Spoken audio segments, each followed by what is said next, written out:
오늘 본문은 사도 바울이 죄수의 신분으로 로마로 가던 이야기입니다. 바울은 죄수가 될 필요가 없었는데 안전하게 로마에 갈 방법은 죄수가 되는 수밖에 없었습니다. 왜냐하면 바울의 적이 너무 많아가지고 바울을 만나면 죽이겠다고 결심한 사람들이 있었기 때문입니다. 그런데 바울은 안전한 곳으로 도망치지 않고 자신의 미래를 위해서, 하나님의 사명을 위해서 로마로 가되 죄수의 신분으로 로마 군인들의 호의를 받으면서 가려고 하고 있습니다. 그래서 이제 로마로 가는 배를 타고 가고 있는데 항구에 다다랐습니다. 미항이라는 항구에 다다랐는데 이제 겨울이 돼서 겨울을 보내고 로마로 가자, 그렇게 된 거죠. 그런데 사도 바울은 이 미항에서 겨울을 보내야 된다라고 얘기를 했습니다. 근데 죄수 말을 누가 듣겠습니까? 선주나 로마 군인들은 이 미항은 너무 좁다, 뭐 구경할 것도 없고 편안한 숙소도 없고 맛있는 음식이 없으니까 베닉스라는, 여기에서 배 타고 한 3시간이면 가는 베닉스로 가서 넓은 항구에서 편안하게 겨울을 보내고 로마로 가자, 이렇게 된 거예요. 그래서 이 사도 바울이 탄 알렉산드리아호라는 배가 미항에서 베닉스로 가다가 태풍을 만난 겁니다. 태풍을, 유라굴로라는 태풍을 만나가지고 배가 파손을 해버린 거예요. 그래서 베닉스는커녕 바다에 표류하게 생긴 겁니다. 그래서 다들 표류하는 배에서 먹지도 않고 정신이 반쯤 나가가지고 이제 걱정을 하고 있을 때였습니다. 그때 사도 바울이 이 말씀을 전한 것입니다. 내가 너희를 권하노니 뭐라고 했습니까? 이제는 안심하라 그랬습니다. 바울이 사실 이런 말 안 하고 싶죠. 왜? 바울을 죄수 취급했고 바울에게 바울이 미항에서 겨울을 나자고 한 그 말을 무시했기 때문입니다. 근데 바울은 자기가 핍박당하고 무시당한 것을, 쉽게 말하면 과거를 생각하지 않고 미래를 생각하는 거예요. 그래서 안심하라고 말씀하고 있는 것입니다. 그래서 사도 바울이 뭐라고 합니까? 하나님께서 우리를 한 섬에 걸리게 해주겠다고 약속하셨다, 그렇게 얘기를 한 거예요. 그러니까 바울은 지금 과거에 매여 있는 게 아니라 미래에 초점을 맞추고 있다는 거예요. 그래서 결과적으로 어떻게 됐습니까? 그 배가 한 섬에 걸렸죠. 뭐 목표를 잡고 노를 저어 간 게 아니라 이리저리 표류하다가 한 섬에 도착을 했습니다. 그리고 그때서부터 이 배의 대장은 누가 됐을까요? 선주도 로마 백부장도 아니라 이 바울이, 죄수의 신분으로 묶여있는 바울이 그 배의 리더가 되었습니다. 그리고 사람들은 바울의 말을 듣습니다. 자, 미래를 계획하고 미래를 위해서 얘기한 이 바울이 드디어 좋은 기회를 얻게 된 거죠. 그리고 한 명도 죽지 않고 배를 수리한 이후에 로마로 가게 되었습니다. 그래서 어떻게 됩니까? 바울은 로마에 가본 적이 없습니다. 로마에 지인들이 없습니다. 도와줄 사람이 없습니다. 근데 어떻게 됩니까? 한꺼번에 바울의 동역자들이 생기게 된 거예요. 그 사람들이 누구예요?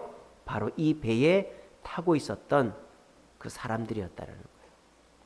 바울은 그 배에서 자기를 핍박하고 무시했던 사람들에게 꼴 좋다, 나를 무시하더니 나를 핍박하더니 이렇게 풍랑을 만났구나, 표류를 하는구나 라고 그 사람들을 조롱한 것이 아니라 그 사람들을 오히려 용서하고 미래를 가르쳐 주었더니 바울이 그 배에서 더 이상 죄수 취급을 받지 않았고 미래의 주인공이 되었고 로마에서 자기를 도와줄 많은 사람들, 인맥을 형성하게 되었다라는 것입니다. 이런 이야기는 구약 성경에도 나오죠. 누구의 이야기입니까? 요셉의 이야기입니다. 요셉의 과거는 참 원망하고 따져 묻고 화풀이를 해도 손색이 없을 정도로 요셉은 너무 힘들게 살았어요. 형님들이 자기를 종으로 팔고 종살이하면서 온갖 고생을 하고 누명을 쓰고 2년 동안 감옥에 갇히고 그랬습니다. 그런데 형님들이 곡식을 구하러 나타났죠. 요셉은 형님들을 용서할 마음이 없었어요. 근데 하나님이 용서하라 그러니까 어쩔 수 없이 용서했습니다. 그때 요셉이 뭐라 합니까? 형님들 왜 날 팔았습니까? 형님들 때문에 내가 얼마나 고생한 줄 압니까? 한마디도 하지 않습니다. 뭐라고 합니까? 형님들 안심하십시오. 바울이랑 똑같죠? 안심하십시오. 제가 이 이집트에서 최고입니다. 그러니까 식구들 데리고 아버지 데리고 얼른 오시라고. 요셉은 과거에 대해서 하나도 따져 묻지 않았어요. 그래서 어떻게 됩니까? 바울처럼 집안의 장손이 되는 거예요. 그 야곱의 아들 중에 첫째 아들은 르우벤입니다. 그런데 르우벤이 장손이 되지 않고 가장 축복을 많이 받고 장손 역할을 한 사람이 요셉이죠. 그리고 그 요셉이 그 결과로 4대 족장이 들어가잖아요. 아브라함, 이삭, 야곱, 요셉. 넷째 아들인데 그 막내 끝에서 두 번째 아들인데도 불구하고 요셉이 4대 족장에 들어간 것은 과거에 매여 있지 않고 미래의 주인공이 되려고 미래 중심으로 생각을 했기 때문입니다. 근데 이 대한민국 땅은 과거를 너무너무 중시합니다. 그 이유가 뭐냐? 과거에 의해서 미래가 결정된다고 믿기 때문입니다. 여러분들은 그렇지 않습니까? 여러분들은 과거는 상관없고 내 미래는 지금부터 준비하면 된다고 생각합니까? 물론 요즘 젊은이들은 그럴 수 있겠죠. 하지만 우리 대한민국은, 우리 한반도는 과거에 매여 있는 나라예요. 왜? 불교적인 영향 때문에. 불교에 어떤 사상이 있습니까? 윤회 사상이 있습니다. 윤회 사상이 뭡니까? 내가 과거에 어떤 행동을 했느냐에 따라서 짐승으로 태어날 수도 있고 사람으로 태어날 수도 있고 신선도 될 수 있다. 부처로가 될 수도 있다고 믿는 게 윤회 사상이에요. 그렇게 윤회 사상에 매이니까 어떻게 되는지 아세요? 이번 생은 글렀어. 이번 생은 글렀어. 다음 생에 잘해봐야지. 생을 쉽게 포기하는 거예요. 왜 자살을 하는 거죠? 그게 윤회론이에요. 그러니까 윤회론에 빠져 있는 사람은 시간이 여유가 많아요. 앞으로 살아갈 날이 많아요. 근데 내가 과거에 잘못 살았으니까 이번 생은 포기해버리고 다음 생에 한번 잘해봐야 되겠다. 요즘에 게임은 돈을 넣지 않죠. 저희 어렸을 때에는 오락실에 가면 동전을 넣어야 됩니다. 그러면은 그 돈이 아까워서라도 안 죽으려고 발버둥을 치는데 요즘 애들 스마트폰 게임은 하다가 죽으면 다시 하면 돼요.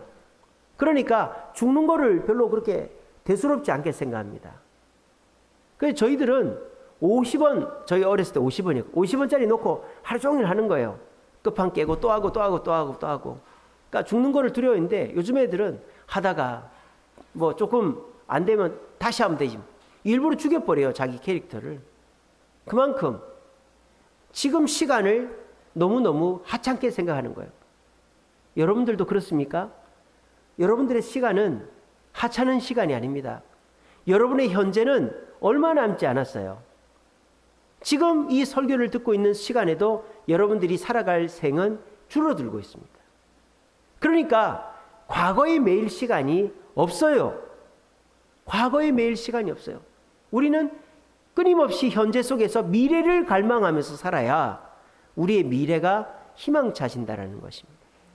내가 병이 들었다고, 내가 사업에 실패했다고, 내가 몸이 아프다고, 내가 뭐 사람들한테 잘못하고 사람들이 날 무시한다고 이번 생은 글렀어. 그러면 그 사람에게는 더 이상의 기회가 없는 것입니다. 과거는 빨리 잊어버려야 됩니다. 과거를 자꾸 끄집어내면 안 돼요. 목사님, 과거에 잘하고 성공하고 또 어린 시절 소중한 추억은 기억하고 간직해야 되는 거 아닙니까? 물론 그렇죠. 근데 그것도 맨날 생각하면 안 된다는 거예요. 우리가 사진첩이라는 것이 있습니다. 사진첩. 사진첩을 맨날 봅니까? 여러분들이 스마트폰 열어보는 것처럼 사진첩을 맨날 보진 않잖아요. 사진첩은 가끔 봐야 추억이 되지, 그거 맨날 보면은 그 사람은 오늘을 제대로 살아갈 수가 없는 거예요. 옛날 내 얼굴을 맨날 보는 사람은 오늘날 내 얼굴을 보지 않는 거죠. 집안의 거울을 다 치워버리는 거예요. 이처럼 우리의 과거가 화려했든지 우리의 과거가 아팠든지 관계없이 과거에 매여서는 안 됩니다. 왜? 우리가 현재 살아가야 될 시간은 점점 줄어들고 있기 때문입니다. 여러분들의 과거는 사진첩 가끔 열어보듯이 그렇게만 열어보시기 바랍니다. 그리고 우리는 미래를 살아야 된다. 지금 현재는 과거와 미래 딱 중간에 있는 시간이에요.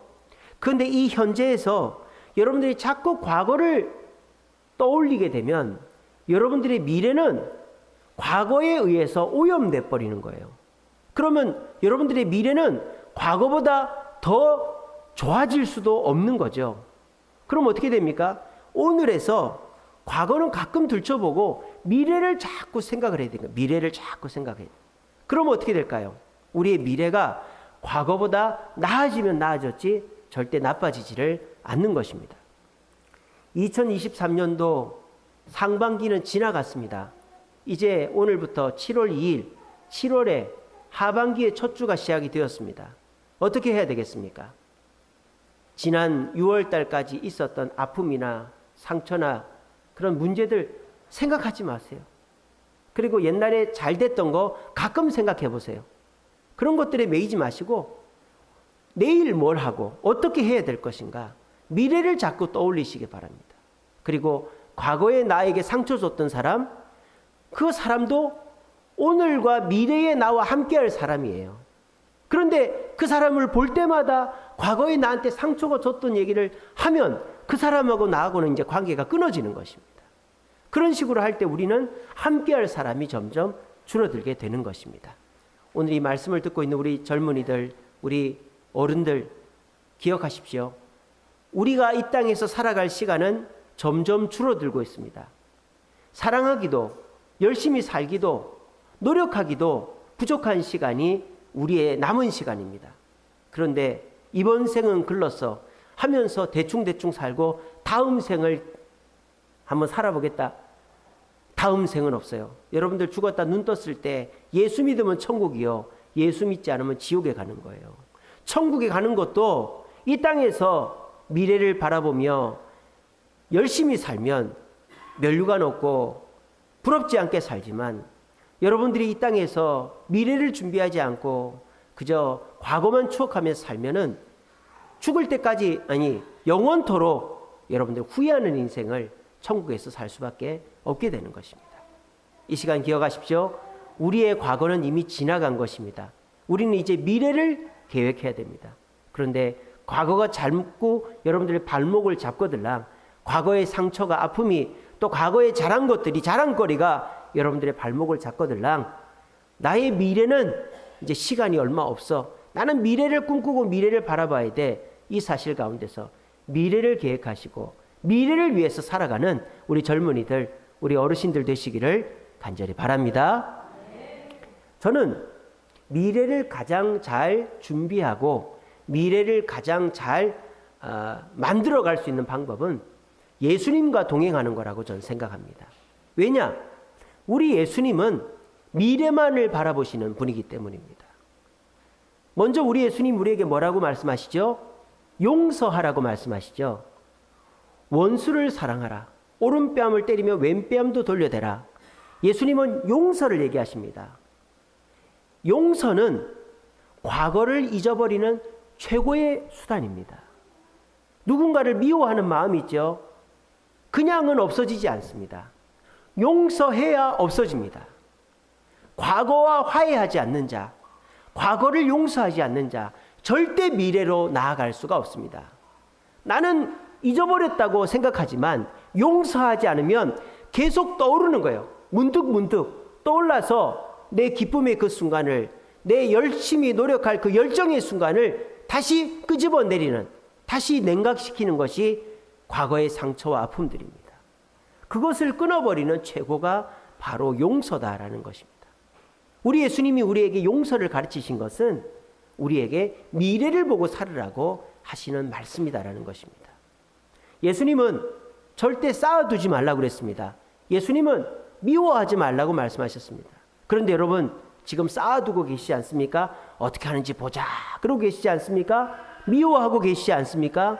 여러분 그것은 예수님을 믿지 않는 것입니다.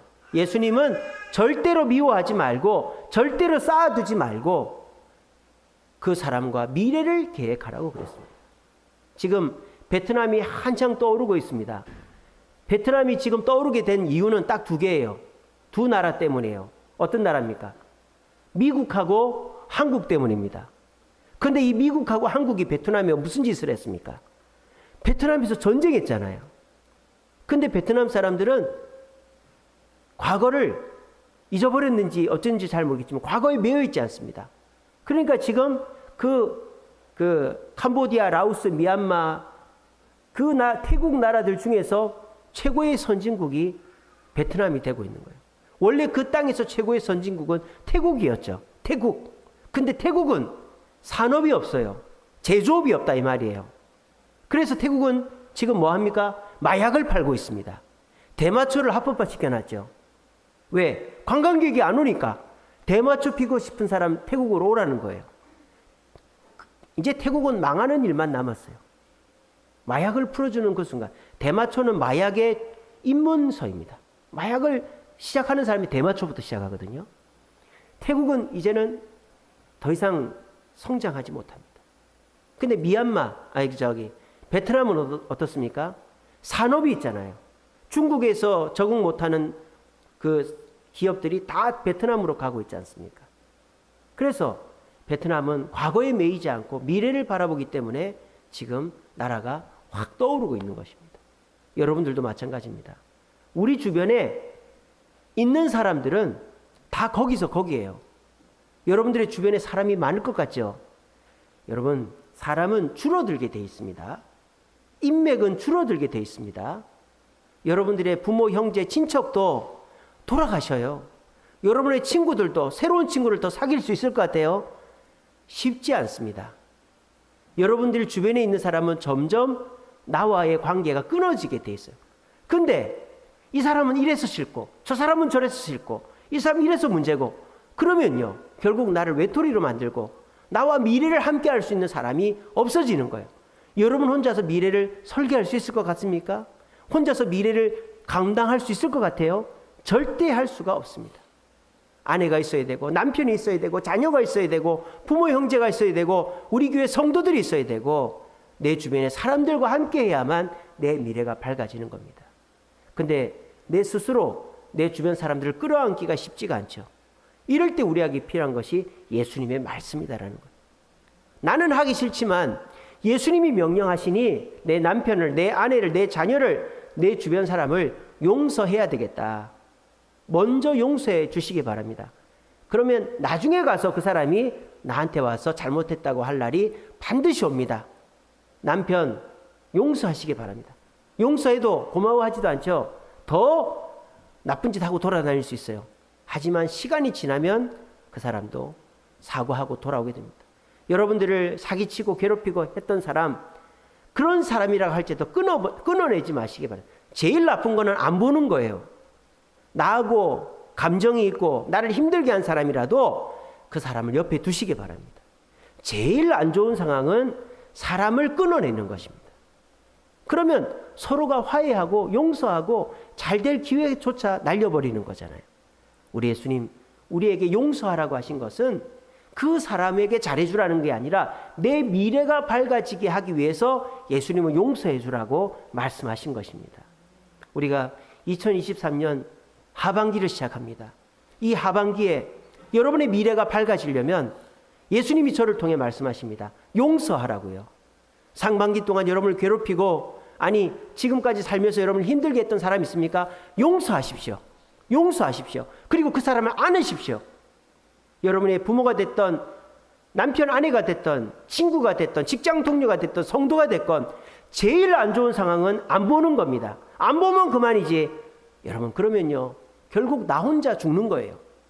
여러분 내가 절대 혼자서 살아갈 수 없습니다. 안 보면 그만이지 마귀가 주는 생각입니다. 우리 예수님이 언제 안 보면 그만이라고 말씀하셨습니까? 자기를 팔 가룟 유다도 끝까지 성만찬에서 떡과 잔을 준 분이 우리 예수님이에요. 예수님은 절대 사람을 포기하지 않습니다. 여러분 사람 절대 포기하지 마시고 용서하시기 바랍니다. 그러면 여러분들의 미래의 문이 활짝 열리게 될 것입니다. 우리 모두 예수님과 동행하시면서 미래를 위하여 이 7월달 하반기를 시작하는 이날 용서함으로 우리 미래가 밝아지게 되어지는 우리 어른들, 청년들 되시기를 간절히 바랍니다. 예수님이 우리의 미래를 밝게 해주시는 두 번째는 예수님은 우리를 격려하는 분이기 때문입니다. 여러분들이 뭔가를 계획을 하고 이렇게 해봐야 되겠다, 열심히 하는데 잘 안 될 날이 더 많죠. 잘 되는 것보다. 그럴 때 우리는 어떻게 해야 됩니까? 예수님을 떠올려야 되는 것입니다. 예수님께 기도해야 되는 것입니다. 그럴 때마다 우리 예수님은 여러분들을 격려하시고 힘을 북돋아 주십니다. 여러분들이 힘들고 어려워 지칠 때 아유, 내가 이렇게 잘 못하는데 기도해봐야 뭐하나, 주님 앞에 부끄럽다, 이런 생각하지 마십시오. 우리 주님은 여러분들을 위로하고 격려하시려고 기다리고 계신 분입니다. 그래서 예수님을 의지하여서 주님, 내가 이렇게 힘듭니다. 주님 이렇게 기회를 주시고 나에게 능력도 주시고 기회도 주셨는데 제가 그거 다 날려먹었네요. 주님 죄송합니다. 이러면 우리 예수님은 묻지도 않고 따지지도 않고 여러분들이 다시 힘을 낼 수 있게끔 격려하고 이끌어주는 분이 예수님이신 것입니다. 예수님이 필요할 때는 내가 잘 될 때가 아닙니다. 평안할 때가 아닙니다. 실패하고 낙심할 때입니다. 상반기 동안 예수님을 얼마나 찾으셨습니까? 특별히 실패하고 낙심될 때 얼마나 예수님을 찾으셨습니까? 예수님을 찾지 않았다면 하반기 때는 그것만 해보세요. 상반기 때랑 똑같이 여러분에게 실패와 낙심이 따라올 것입니다. 하지만 여러분들이 그때마다 한번 예수님을 찾아보십시오. 주님께 기도해 보십시오. 그러면 여러분들의 그 울적한 마음, 여러분들의 답답한 마음은 그 기도하는 그 순간으로부터 금방 회복되게 될 것입니다. 그리고 예수님이 새 힘을 주시고 새로운 기회를 주셔서 여러분들의 미래가 다시 밝아지게끔 해 주실 것입니다. 예수님을 부르는 거 아무것도 아닌 것 같지만 그분은 우리가 예수님을 부를 때 우리의 모든 것을 준비해 놓고 계시다가 부르는 그 순간 우리에게 기회와 많은 좋은 일들을 풀어주시는 분이 예수님이십니다. 한번 해보십시오. 우리 지금 치열하게 직장생활 사업하시는 우리 어른들, 하반기 동안에는 더 열심히 예수를 불러보시기 바랍니다. 실패하고 낙심이 될 때 더욱더, 그럴 때 우리 주님은 새 힘을 주십니다. 우리 청년들도 실패하고 낙심되고 미래가 불투명해서 내가 뭘 하겠나 정말 우울하고 너무너무 불안한 이 시기에 예수를 불러보시기 바랍니다. 예수 이름을 불러보시기 바랍니다. 그러면 예수님이 여러분들에게 힘이 되어주시고 위로해 주실 것입니다. 저도 오전에도 말씀드렸지만 몸도 마음도 지칠 때 이 새벽에 새벽기도 나와서 주님을 부르면 주님이 저에게 새 힘을 주십니다. 제가 누군지를 알게 하시고요. 제가 무엇을 해야 되는지를 알게 하시고요. 또 그 기도가 끝나면 신기하게도 주님이 사람을 붙여주시고 좋은 기회들을 주시는 것을 많이 경험을 합니다. 여러분 하반기 복잡하게 이렇게 해보고 저렇게 해봐야지 이런 복잡한 계획들 세우지 마시고 예수님을 부르시기 바랍니다. 실패하고 낙심될 때 그러면 예수님께서 득달같이 달려오셔서 여러분들을 회복시켜 주실 줄로 믿으시길 바랍니다. 마지막으로 우리가 왜 미래를 준비하기 위해 예수님과 동행해야 되느냐? 예수님은 우리의 미래를 먼저 가보신 분이기 때문입니다. 예수님은 미래를 먼저 가시고 성공된 미래로 인생을 마무리하셨기 때문입니다. 그리고 예수님 뭐라고 하십니까? 자기는 가지도 않고 너희들 가라고 하시는 분이 아니라 내가 간 길로 따라오라고 말씀하시는 겁니다. 우리는 그저 예수님 말씀대로 한 발짝 한 발짝 뛰다 보면은 결국 우리에게 있어서 미래는 밝아지게 되어 있는 것입니다. 산을 올라갈 때에도 산 꼭대기를 보면 못 올라갑니다. 하지만 어디까지 가야지, 몇 걸음 더 가면 되겠지, 중간중간에 목표를 두고 걸어가면 못 올라갈 산이 없는 것입니다. 힘들지만 시험시험 가면 모든 산 에베레스트도 올라갈 수 있습니다. 시간이 걸릴 뿐이죠. 우리 예수님은 이 땅에서 고난을 당하셨습니다. 십자가도 지셨습니다. 하지만 부활하셨고 승천하셨고 하늘과 땅의 권세를 다 받으셨습니다.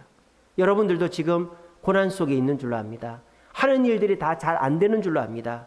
하지만 예수님께서 여러분들에게 말씀하십니다. 저를 통해 말씀하십니다. 나를 따라오라고. 나를 따라오라고.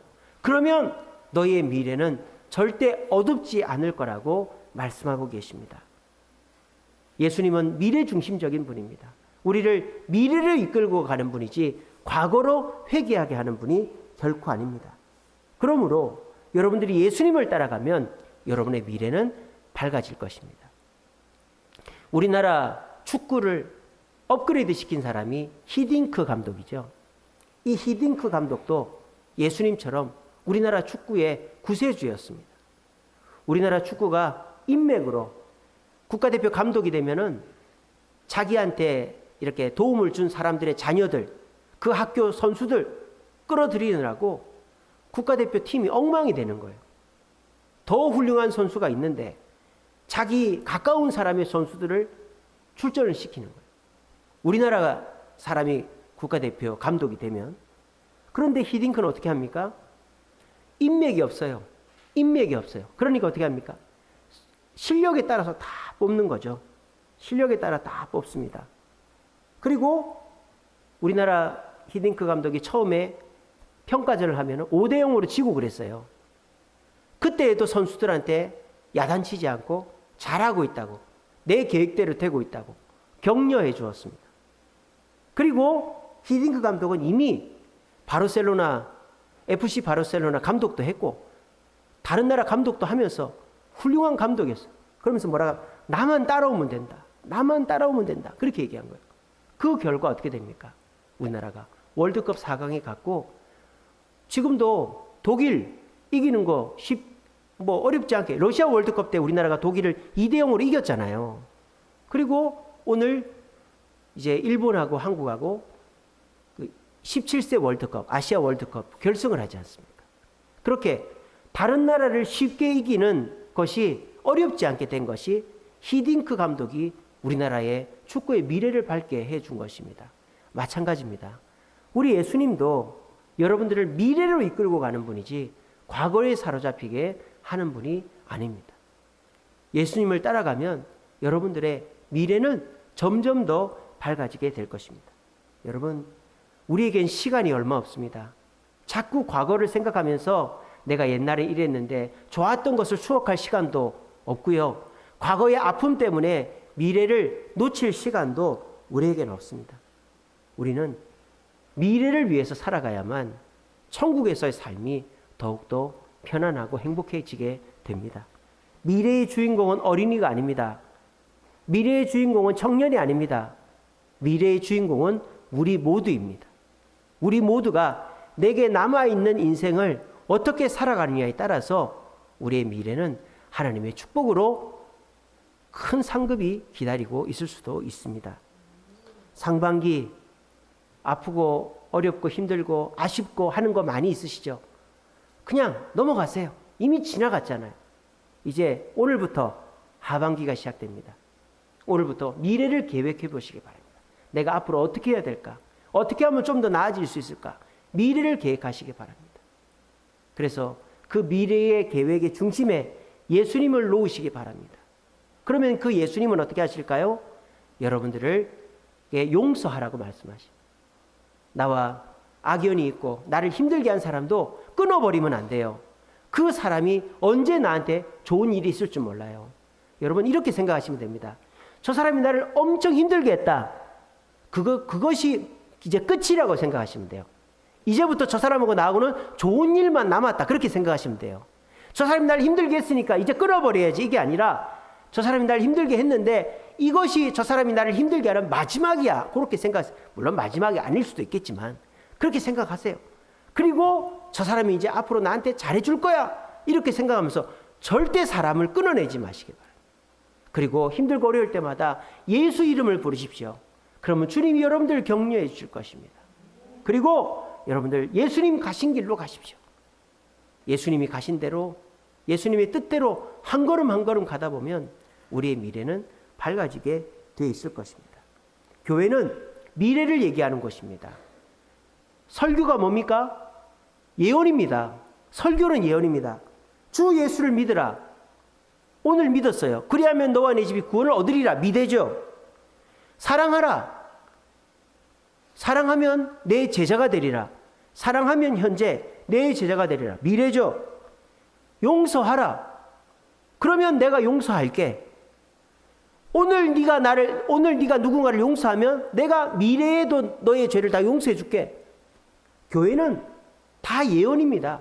교회는 과거를 끄집어내고 과거의 싸움을 붙이는 데가 아니에요. 교회는 미래를 생각하는 곳입니다. 기도는 무엇입니까? 미래를 이루는 최고의 방법이 기도죠.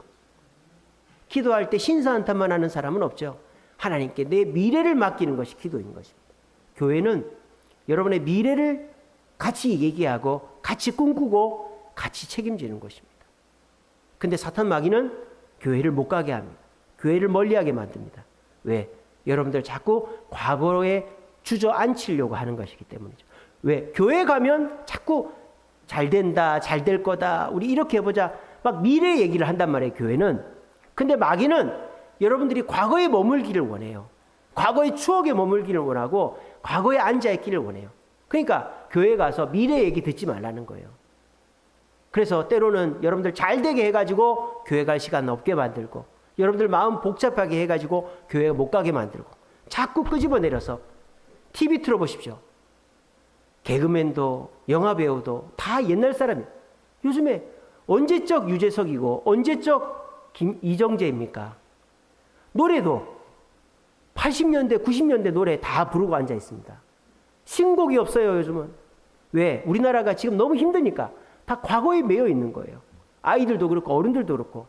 얼마 전에 건중에서 아이들 축제를 하는데 H.O.T 노래를 부르고 있더라고요. 걔들이 어떻게 할까요? 그거를 태어나기도 전에 노래인데 유튜브에서 맨날 옛날 노래 듣고 앉아 있는 거예요. 요즘 사람들이 다 과거에 매여 있어요. TV를 틀어도. 요즘에 여러분 회장님 댁 사람들이라는 거 보신 적 있습니까? 전원일기 멤버들이 머리 허여가지고 나와가지고 하고 있어요. 할 거 없으니까 그 사람 나오는 거예요. 요즘 사람들 옛날 드라마가 인기입니다. 여러분들 교회를 안 나오면 미래를 설계할 수가 없어요. 미래를. 왜? 미래가 너무 불투명하니까. 여러분 교회를 나오시면 여러분들의 미래를 의논합니다. 그리고 미래를 밝혀줍니다. 몸이 아프십니까? 사업이 잘 안 되십니까? 또 사람 때문에 힘드십니까? 그래도 밝은 미래를 제시하는 것이 교회입니다. 그거를 무시하고 잊어버리고 뭐 없어지고 그런 거 아니에요. 그래도 하나님과 함께하면 밝은 미래가 주어지는 거예요. 여러분 이번 생은 글렀어. 그런 생각 절대 하지 마세요. 아이고 뭐 이번 생 그냥 살다가 죽으면 그만이지. 우리 인생은 한 번뿐입니다. 그리고 이제부터 2023년도 하반기 이제부터 시작입니다. 여러분 다시 한번 시작해 봅시다.